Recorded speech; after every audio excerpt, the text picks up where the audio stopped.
Welcome back to the Adventures of a Disney Dad podcast. My name is Matt, and I'm a dad of three, the founder of adventuresofaDisneyDad.com, a travel agent with the Magic for Less Travel, and your host.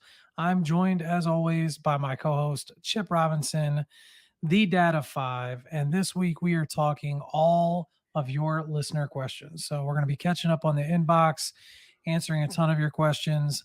Probably the most frequently asked questions are all about becoming a Disney travel agent. What's required? Is it worth it? How do I start? All of those things. So we're going to dive into those, and we've got more Disney planning and all of those fun things. One thing I want to mention over on Instagram at Adventures of a Disney Dad, we're currently running a giveaway that ends on Monday, the 18th. We're giving away a lot of really cool stuff, $75 in gift cards to our friends, Main Street Tourist, 10 subscriptions to Matt Richardson, another friend of the show on Instagram, and the big one, $100 Disney gift card. So make sure you enter. It's free, doesn't cost you anything. So get your entry in over at Adventures of Disney Dad on Instagram. But before we get into that, let's jump in really quickly to the news for this week.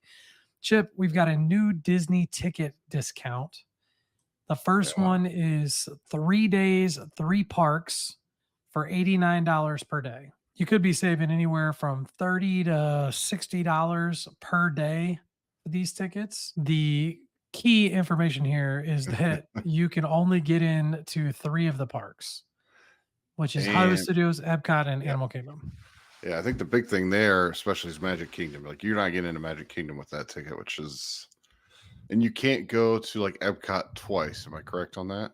Yep, it's each park one day. So it's Hollywood Studios one day, Epcot one day, Animal Kingdom one day. It's hard to go on a vacation to Walt Disney World, especially if you've got kids and not go to Magic Kingdom. So that's kind of a non-starter for a lot of folks. The other offer is a little bit better, which is 4 days, four parks. Same process. You can go to each park one day, and the ticket is $99 per day. Again, you're going to save 20 to $50 depending on what the variable price tickets are for your trip. So it's a little bit more of an intriguing deal. What did you think of this one, Chip? They had something like this similar last year. We looked at doing it just because we were going to be down there and just go hit one park a day. Like that, that sounds more intriguing. I would definitely lean towards doing that. But my problem is like if I'm going to be there for 4 days, I don't know if I really want to go to Animal Kingdom for like I'd rather go to Magic Kingdom 2 days. So that's just me. But I could see where you know what, this is our first time going. Let's do 5 nights or 6 nights, and we'll do this 4 days in the park and 2 days at the hotel. So I see where it's a plus. I agree. There's definitely a lot of savings that can be had if you're getting 4 day tickets. Overall, it's a pretty decent deal, especially for that first time Walt Disney World family that wants to hit all the parks one day each. You start with Animal Kingdom and then work your way up, and you can save some money and definitely enjoy all four parks. So definitely check that out. As always, you can reach out to us at the Magic for Less, and we'll be happy to get you a quote for that vacation. Next up, speaking of quotes, Universal has their early 2025 packages out now. They're cutting off about halfway through the year with the expectation that that's because things are going to change when Epic Universe opens. So, a lot of exciting stuff there with Universal. The pricing is pretty much the same. You're still going to see some very expensive Express Pass. Premier resorts are going to be a good deal for that. I just booked a couple this week. I think it's a good opportunity to save some money, but everything's going to change, the second half of next year at Universal. And I So, know Chip and I are looking forward to it. yeah. So with that, Matt, does Universal, and this is me asking a travel agent, I guess, is does Universal do discounts that they'll drop for next year? Like how Disney does, they'll drop them late summer or early fall type. Yeah, you'll see different discounts roll out. Like the one that they're currently running is buy 2 days of tickets, get 2 days free. Okay. And that ends, I believe today actually. And they're going to roll out another one. So you'll constantly see them rolling out different promotions. And next year is going to be really interesting because they're going to have to price in the Epic Universe, the group of people that are no longer going to be going to Islands of Adventure or Universal Studios Florida. There's going to be a lot of people going over to Epic Universe. The pricing is going to, I think, have to change. and I'm sure there's going to be different options to get all of them together. I would imagine there's gonna be premier perks, all of those things. So it's gonna be a whirlwind next year over at Universal. But first half of the year looks pretty much similar. So I think you're gonna see a lot of discounts come in as we get closer. It's a great opportunity. I priced out a split stay between the Polynesian and one of the premier resorts, Royal Pacific at Universal. Same number of days for tickets at each park. Obviously, you get the express pass included at Universal, and it was like $1,000 less at Universal. I mean, I know that the Polynesian's expensive, but if you were to walk into Royal Pacific at Universal, the Polynesian outside of that like Disney nostalgia factor that like Disney nerds like us love, the Royal Pacific is just as nice, if not nicer, of a hotel.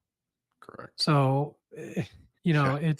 for people that don't care about the Disney nostalgia and stuff like we love to talk about, Royal Pacific's a great place, as is the Hard Rock and all the premier resorts at Universal. They're really great options. Spring break is in full swing at Walt Disney World. It is nuts. Chip, Dude. 60 minutes today for alien swirling saucers. 60 Oh, minutes. listen. We're gonna talk both Universal and Disney is nuts. And it's Uh, not even it's not even full on spring break yet. and that's the thing with me. I know college this week starts a lot of high schools, and like being from Ohio, I think Ohio State's on spring break, and some of the colleges up here are. I thought it was early spring break. Like I don't This go is to early spring break. spring break. The I don't go to main spring week break for is 2 the weeks. 23rd. Yeah, Yeah, it's the, which I think is that the week you're going? The week of the 25th, I believe, that's when is I'm the on spring Monday. break. Yeah, yep. Yeah, that's So when the majority of the country is on spring break. And so we're just now dipping into it. Genie Plus is yeah. selling out. We've talked about it before. Make sure you get up at midnight and just buy it. But things are getting crazy. And I had people commenting on Instagram on a recent video about how you can just rope drop. You don't need Genie Plus. You'll never wait more than an hour. You're crazy. You're Oh, it's crazy. nuts. Spring break, like, I mean, it's not happening. And so have a strategy. Definitely reach out with questions if you have them, and we're happy to help. But Godspeed to anybody down there over the next few weeks. Now, and I'll say, Chip, we would rather be down there. Like you and I would rather be down there. 100%. Yes. Yeah, but yeah, that's But crazy. I'm not going with my kids during spring break, and maybe not until they're older and ready to deal with that nonsense. It's probably more, "Hey, I'm gonna go stay at a resort and then maybe go to the park one day." Yeah. Walt Disney World came out with new multi-day dining features on the My Disney Experience app. So for those of you that are used to making dining reservations, you can now look at multiple days at once on the app. It's a great quality of life feature. They also made a bunch of new updates to the My Disney Experience app, so things may look a little bit different. Substantively, it's pretty much the same. Chip, when you make your dining reservations, do you like to look at multiple days at once? Like, do you like this feature? So, full disclosure, I was looking for us for just to see what's available, what's out there. So, I didn't mind it, but, like, the problem is, like, I looked at the tough restaurants, just like I looked at Homecoming. Is Homecoming available? It's Mhm. only got 11 o'clock, and that's, like, 2 days, which was I mean, that's cool to see, like, if I wanna do that, but not really, so, Yeah, I tend to always want to look by the day, yeah. and it helps me with my planning and compartmentalizing. I know I'm going to be in this park on this day, so then I get an idea of what I may want to do for that day. When they added in the feature that allows you to look at all of the times that are available for the entire day, that made things a lot easier. So I appreciate Yeah. that. But even when I'm booking for guests, I'm not looking at an entire week because there's just way too much going on. I like to look, this is the day that they want. Here's what the options are that are available and kind of work through it that way. So it's not, to me, it's not anything earth shattering, but it is I helpful. w Last wine and dine registration for the half marathon weekend is going to be in November, the beginning of November. And registration was a little bit crazy from what I Oh, I saw. missed it. I missed it. Dang. Chip, we're gonna get you to do a Run Disney race, my friend. The registration Run Disney registrations are always nuts. If you've never done a Run Disney race, I highly encourage it. They're a lot of fun, but the registration is always stressful. It was a several hour wait to get in through the virtual queue. And once you got in, there were some registration issues. But all things considered, I hope everybody that was trying, I know our friends, the mini sisters, they got in. So they're going to be down there. Make sure you say hi to them if you see them in the parks. I hope everybody else that tried to get in got it. If you didn't, at adventuresofadisneydad.com, we've got a full list of all the charities. It has been updated. I've reached out and spoken with all of the charities that are participating. I think there's 25, and I have all of their information on what bibs are available, who's sold out, what the fundraising requirements are. So check that out over at adventuresofadisneydad.com. It's right there on the homepage, and you can raise money for a charity, which I've done for the Disney Marathon. It's a lot of fun. Fundraising is not as hard as you think it is. There's a lot of people that'll support you. So Yeah. get out there and do it. So, Chip, tonight we're gonna jump into, I think it's probably it's at least in the top 5 subjects that I get asked about on social media or even in person, which is all things like becoming a Disney travel agent. I have not been doing this for decades like some other people have. I'll also note, because I know there's some people that take this very seriously, that you're not a Disney travel agent. You're not hired by Disney. You're a travel agent who books everything from Marriott to Universal to cruise line, Royal Caribbean, all those things. But you're a travel agent who specializes in Disney and Universal destinations. So that said, Chip, I'm going to turn it over to you. And I think I'm going to answer some of your questions that we have from the listeners. Yeah, so I think this is a big thing for me because I looked at becoming an agent a couple of years ago before we started this podcast and whatnot. So, and it's always been in the back of my head, maybe this is my, if I ever get done coaching, or if I ever get let go or say, hey, it's time to step away, this would be something I'd be interested in. First off, like what's required, Matt? Where do I begin? Pretty much nothing is required. And I don't say that lightly. There's a lot of agencies that will really hire anybody and they have a large volume of agents. And that's usually the biggest red flag that I tell people to look out for. You don't have to have a license. All you have to do, especially for Disney and Universal, is that they will provide you with training. Disney's is called the College of Disney Knowledge. It's very straightforward. You don't need a license, you don't need anything. Your agency will provide you with insurance typically and a CRM, which is like a database for you to put your customer information, and you pay them a fee for those things. Where there's a difference in this industry is how much training, if any, you get from your agency. I've been very blessed at the Magic for Less. There's a huge training program. Juanita, Holly Carter, who's been on the show, Jocelyn Martins, who's been on our show, Audie, who's been on our show. They're all part of our training team and they do a really, really great job. And you spend a good several months training to become a travel agent before you can ever think about booking somebody.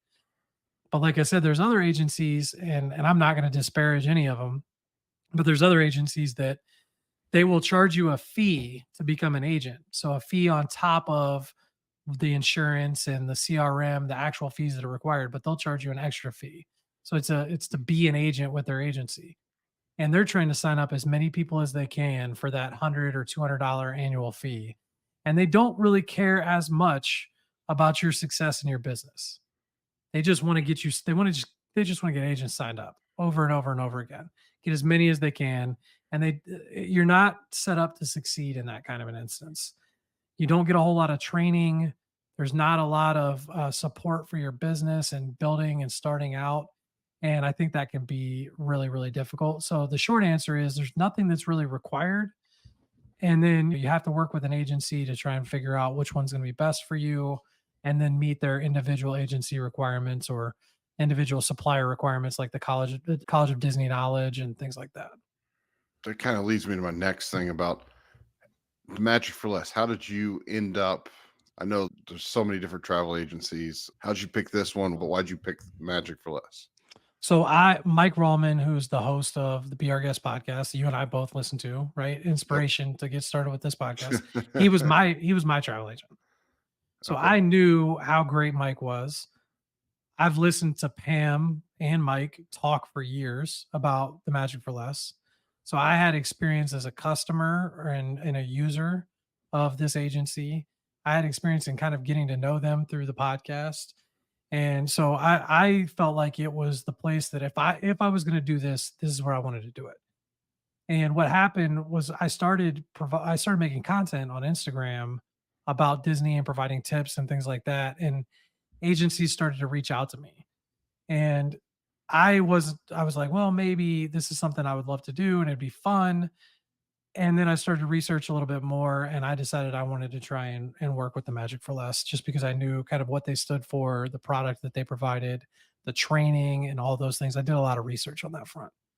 So, business side, are you an employee of Magic for Less? Are you your own No. employee?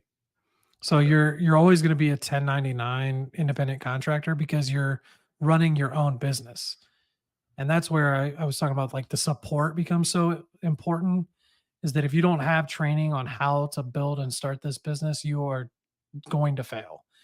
It is not Yeah. something that's easy, like, and I think that's the biggest mistake people make is they expect that, like, they're gonna get all these trips to Disney and Universal with steep discounts and all that kinda stuff. That's not how this process works.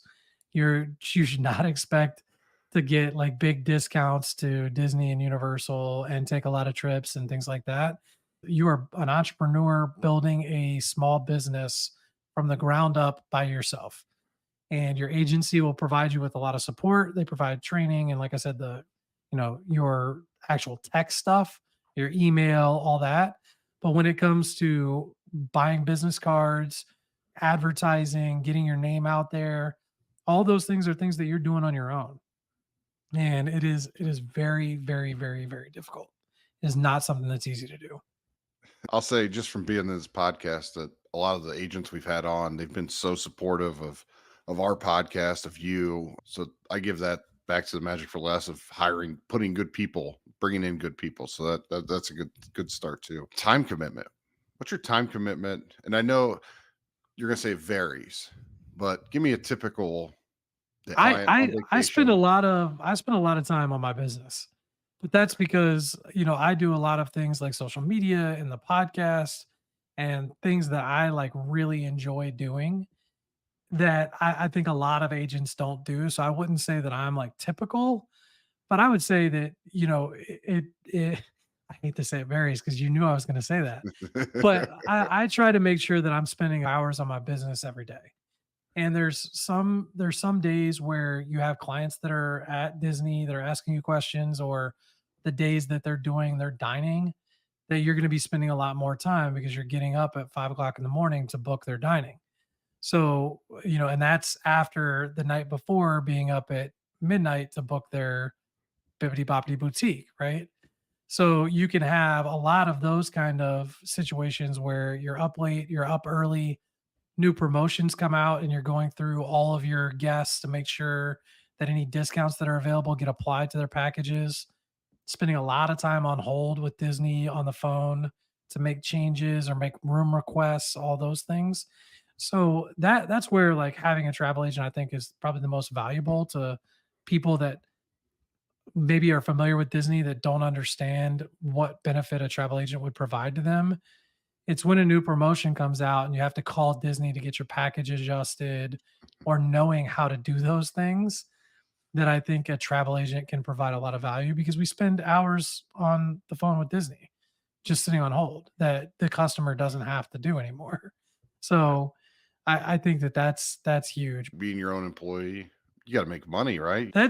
That's like the other hard thing for people to understand is, when you book a trip, you don't get paid. Your commission is paid by the supplier, right? So if I book somebody's trip to Walt Disney World, Disney, I don't, the customer, the traveler is not paying me anything. We are free to you to use a travel agent, but Disney pays us a commission after you travel. So a great example, Chip, is your trip. I booked your cruise in March of 2025. I will not get paid anything on that cruise until at least April of 2025. So even once you get this business started and you start getting the ball rolling and you're pushing your business and you're really getting things moving and booking trips, you're not getting paid anything until after people travel, which with Disney in particular, they're planning these trips 6, 8, 10 months in advance. Like, I think Over a my year. very yeah, I think my very first booking in 20 my very first booking, I can't remember exactly when it was, but my very first booking was a year and a half in advance. Which was nuts to me, and because I remember looking at my wife and laughing, thinking, like, "I'm not gonna get paid on this for, 18 18 months," which is months. crazy, which is crazy. So, like, this is not a get rich quick business. It is a lot of really, really, really hard work, and I think that's why you see a lot of people that do it part-time and do it really successfully. You see a lot of teachers that do it, part-time, but you also see a lot of people that start it and then stop in 4 or 5 months because they didn't realize the commitment that it was gonna, take. They probably didn't get enough training, and they don't understand how to start and run a new business. So I'm not like trying to throw cold water on anybody's idea of doing this because it's a lot of fun and it is absolutely worth it, but it is a heck of a lot of work. That's for sure. Yeah. Kinda I'm more curious now.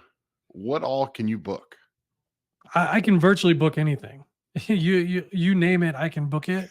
The big thing is like each supplier has to have their own training. So if you do Royal Caribbean, the agent has to have training with Royal Caribbean.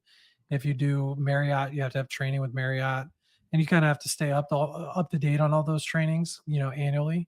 So you name it, I can book it. I tend to stick to Disney and Universal stuff, especially when I'm kind of advertising or sharing about my business because that's what I enjoy the most. It's not, and it's also what I've found that people need the most help with. You don't see people that, if they want to go to Puerto Vallarta in Mexico and stay in a Marriott, you don't really need a travel agent. I'm not going to provide as much value because you're going to book that trip on Marriott's website and most likely they're not going to have a promotion that's going to come out. You're not buying tickets. It's not incredibly complicated. You may need, travel back and forth from the airport to the hotel, but it's really limited. You're not booking a ton of dining and all that other stuff. So I like to stick to the areas where people need me the most, which is where I found my business, kind of thrives. Yeah. But technically, I can book anything. The only thing I will personally not book for anyone is airfare. Interesting. I will I will help people find airfare. Like I'll happily keep an eye on promotions from Southwest or help you look for flights and find the best deal, but I will not book them for you. So this is me being my travel hacking side for a tip for anybody, just for booking airfare. Google Flights is probably my favorite thing to use. Mhm. I know I told my superintendent we need access to it on our school through our school Gmail, but he won't approve it. But it's through most Gmails. Just use Google Flights. I've had very good success. So that's one of the biggest tips I would give people. Kind of my one of my last couple questions. Is it worth it to you? I think so. But the for me, I love writing. I love doing the podcast. I love doing the videos. I love building the website and doing the social media stuff. Like the challenge of building a business is what I love, and doing it with Disney and Universal being attached to it, to me is even more fun, right? Yeah. So I love it just for that reason. And getting to plan other people's vacations is a lot of fun. Getting to talk to people like I've got a really, really good friend. They're probably my wife and I's best friends. They're taking their kids 5 and 3, first trip to Walt Disney World in June. We talk to them every time they're over here. We talk to them about Disney and about their planning and where they are and what dining we're going to book and all this stuff and all the different places they're going to go, what movies they're going to watch. Like I love it. And it's so much fun to be able to talk to people like that. And I get to do it with a new group of people every day, which Yeah, is that to me that's kind of the dream, right? Like for for sure. those that don't know, I'm also a lawyer and I love my legal job.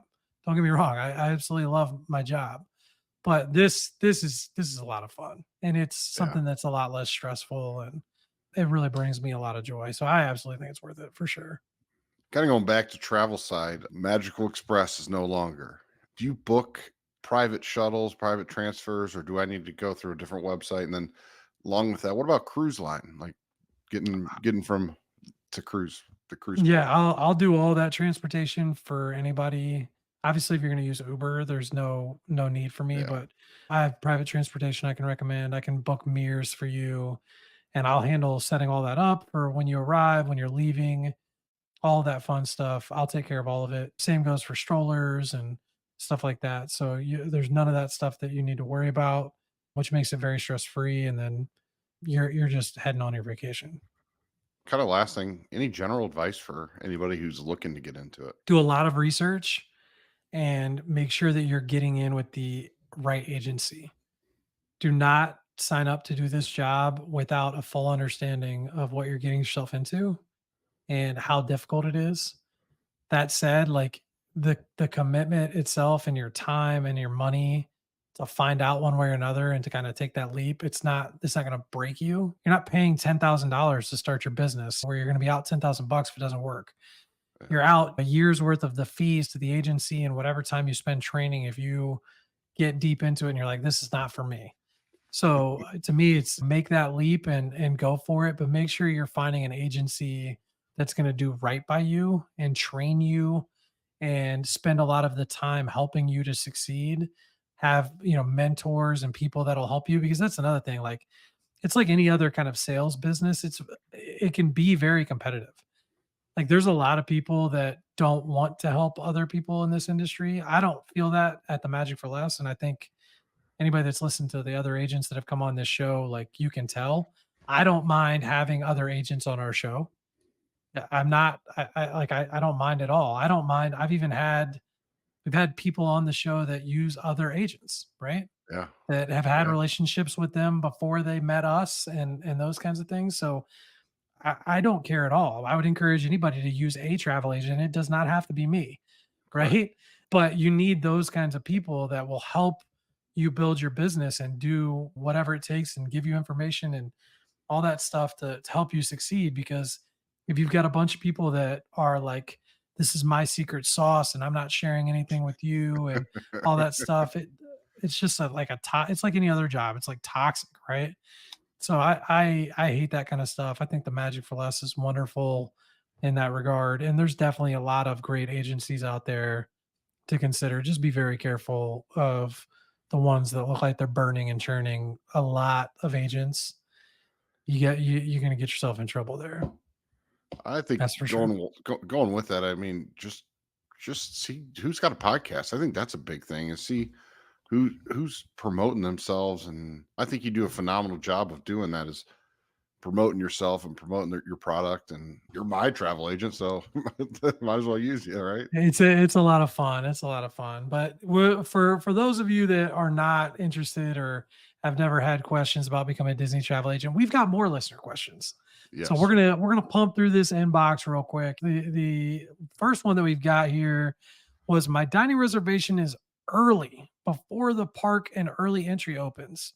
I've got an 8 a.m. reservation, and an 8:30 is when early entry starts. 9 o'clock is when the park opens. How do I get in and how do I get there? Chip, you want to let us know what do you think? Yeah, well, so I've done this. We did it in Hollywood Studios, going to Hollywood and Vine. And then I saw it this past summer at Magic Kingdom when people were going to be our guests in Cinderella's Royal Table. So you're going to get through the turnstiles. They normally start that 45 minutes before they actually rope drop. They'll get you through the turnstiles, and then they'll have a holding area. And then you'll see somebody holding a sign.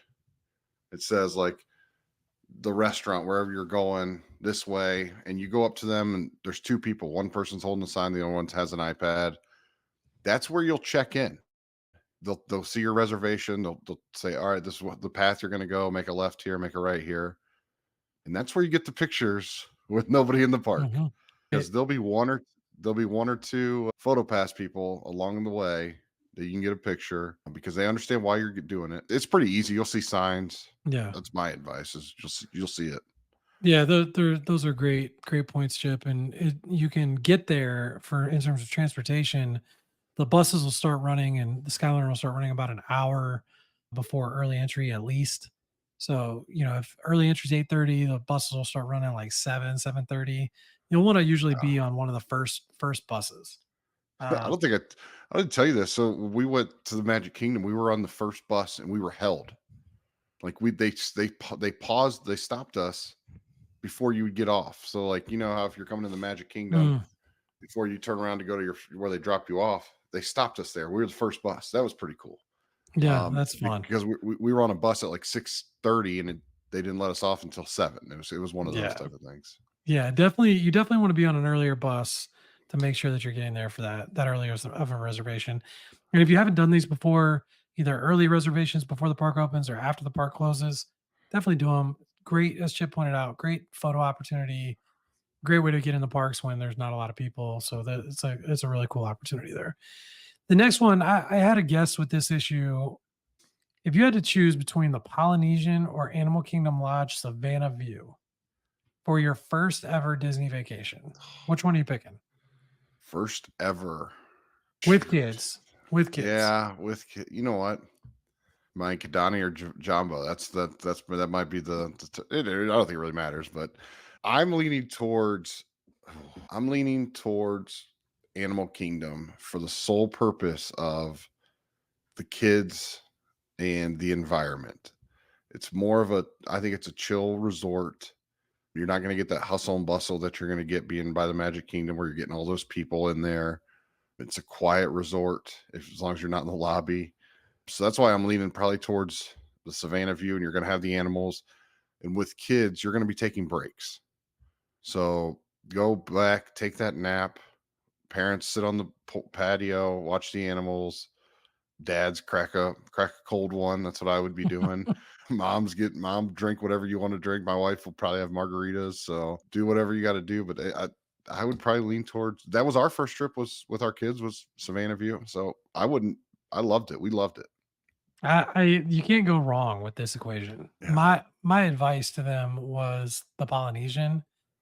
And it was more because like for this guest in particular, it was more because the pricing on the Polynesian was I hadn't seen it that cheap in a long Okay. time.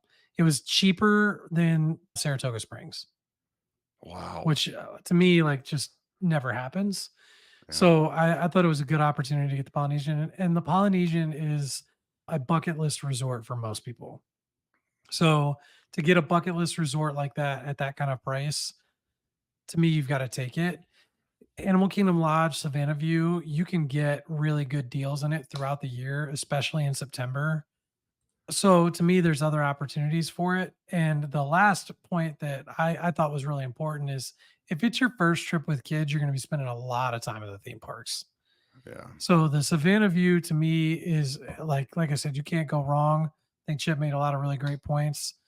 If you're planning on taking a lot of good rest breaks or you're going to do a couple of resort days, definitely check it out. But if you want to be in and out of the resort, spending some time at the pool, but more so being in the parks, especially if you're going to spend a lot of time at Magic Kingdom with little kids, the Polynesian, you can't go wrong because Yeah. it's, what do they call it? The creme de la creme. It's, Yeah. it's it's the best, right? So listen, I thought that listen. was a good I think option. I heard on a podcast. If you hear Grand Floridian and Polynesian, if I just say the Polynesian, that's all I say. The Polynesian, you know exactly what I'm talking about. Yeah, If I say yeah, no if doubt. I were to say Animal Kingdom, you may not know, but if I say the Polynesian, most people, especially a little older generations, gonna say that's where the Beatles ended or whatever. So, but Yeah, yeah, that's a good point. Good point. I'm with you there. So the next question we've got here: what room requests should I make? Where Ooh, do I start to decide and make this decision? So, Chip, just for background for people, when you're staying at these resorts, some of them are really large. They've got different room types, different room locations, close to the lobby, close to the pool, close to the bus, close to Disney Springs, whatever the case may be. Everybody has an opportunity to make room requests, but they're never guaranteed, no, especially if you're asking for a pool view when you didn't pay for a pool view. That's, you're less likely to be able to get it, but you can't, it doesn't hurt to ask. And so my question for you is, Chip, where do you start when you're starting to think about room requests, and what room requests do you typically make? so when we're looking at room request, it just depends on the resort. We tend to do the dining plan. So one of the big things is we want to be close to the lobby, mostly because of the refillable mugs. I just actually made my I can't say it request for Saratoga. I requested the pool and near a bus stop because they give you a drop down box. I want to be over, what is it, the Grand? No, is it the Paddock? I want to be by the Hmm. Paddock. Is that where Paddocks you where we were? were. Yeah. That's where I want to be because I think it's the second bus stop, second or third bus stop. It's got a feature pool. It's got a refillable mug station. So that's kind of where I do. I also listen. I do some research. The touring plans. I'll tell you what, they do a great job of showing rooms and like room locations. And you can go on their website and find their room finder. It's phenomenal because then you can see the view. So I do that. But for me, we want to be by a bus stop, and we want if we've got the mugs, we want to be by a refillable mug station. So that's our top two. This past year, we just wanted to be a bus by the bus stop. We weren't getting refillable mugs, so we just wanted to be as close to a bus stop, just for the sense of we have a stroller, we have kids building. Yeah. It's a Chip's point. It depends on the resort. So if you're at a larger resort like Saratoga Springs, your location is going to matter more than if you're at a small resort like the Riviera or the Contemporary. Your location doesn't make a difference. So if you're at the Contemporary, you may be asking to be closer to the elevator or asked to be on a lower floor or a higher floor, Yeah, those kinds of things. So if you're at Saratoga Springs, you're trying to figure out what building you're going to be in. If you're at Caribbean Beach, you're going to be figuring out, what country am I in? And that comes down to, do you want to be by the bus? Do you want to be by the Skyliner? Do you want to be by the pool? Do you want to be by the lobby? There's a yeah. lot of different things that go into it. So this is really something that you should not gloss over, and make sure that when think about what your resort is, do a lot of research and figure out what's going to be best for you and your family. A lot of times I get a lot of I get a lot of guests that are doing like low floor, high floor, by the stairs, by the elevator, that kind of thing. If you're traveling with multiple groups, asking to be close to each other or far away from each other if you if you don't want to be close to each other. So those things all matter, and especially like Saratoga, it's really critical because they've got, so many different pools, and it's Yeah. such a big resort that you really need to make those choices. And I would say, like, when you go to check in, like I use the app, but I check in so early that it doesn't really matter. I still go to the desk and I'll be like, "Hey, is there any chance we could be over by this pool or this bus stop?" And Mhm.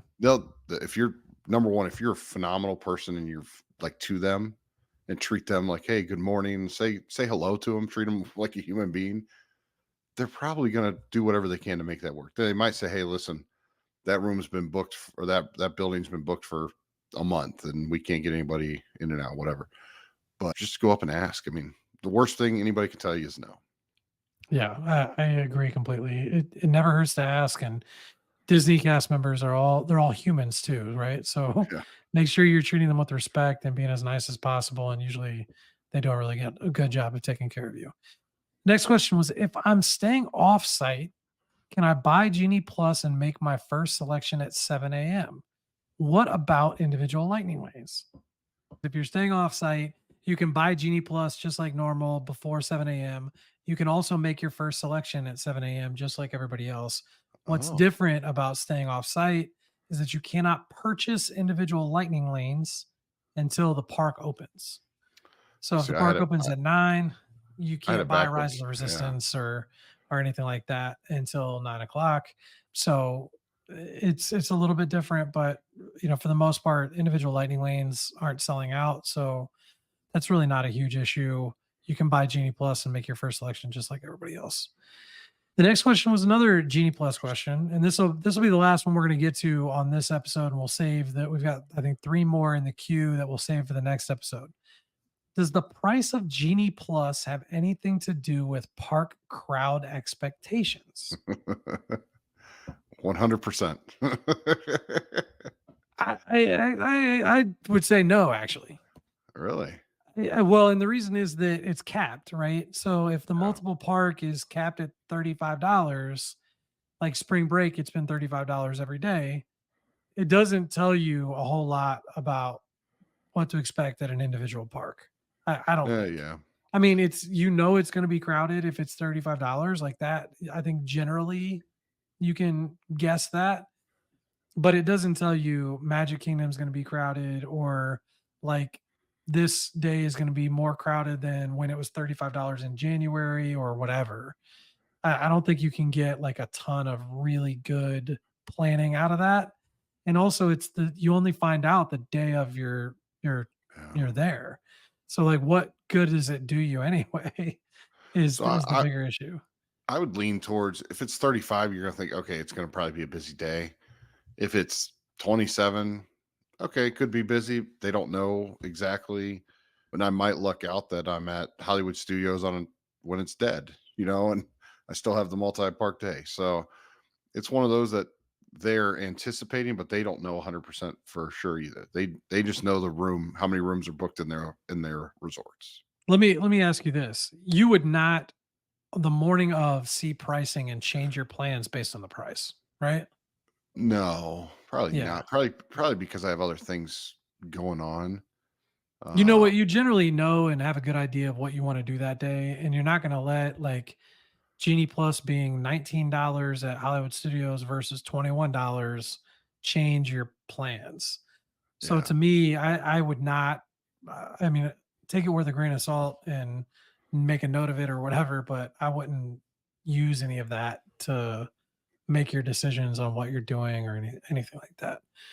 So that's going to wrap it up for this episode.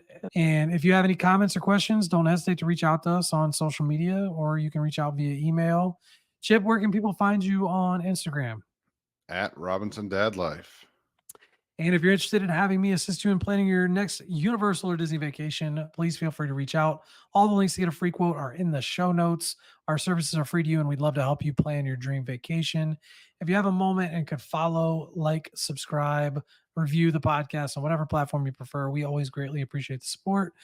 And that's going to wrap it up. We're going to see you in the parks, and we'll see you next week. And we'll see you when we see you.